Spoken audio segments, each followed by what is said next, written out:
क्या आपने नोटिस किया है कि जो सेलिब्रिटीज कभी फैंस के बहुत करीब होते थे, आज वही लोग बिल्कुल दूर लगते हैं। फैंस कहते हैं हमने इन्हें स्टार बना, लेकिन फेम मिलते ही ये हमें भूल गए। फैंस के मुताबिक फवाद खान और माहिरा खान जैसे बड़े नाम मैसिव और इंटरनेशनल फेम के बाद ज्यादा प्राइवेट हो गए हैं। हमजा अली अब्बासी ज्यादा सीरियस लगने लगे हैं।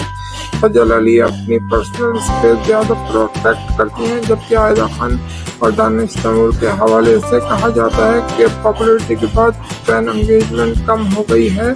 हानिया आमिर एक ऐसा नाम है जहां फैंस डिवाइडेड हैं। कुछ कहते हैं वो अब भी रियल हैं और कुछ का कहना है कि फैन के बाद चेंज हो गई हैं। ये वीडियो सिर्फ फैंस को रिएक्शन पर मबनी है, कोई इल्जाम नहीं।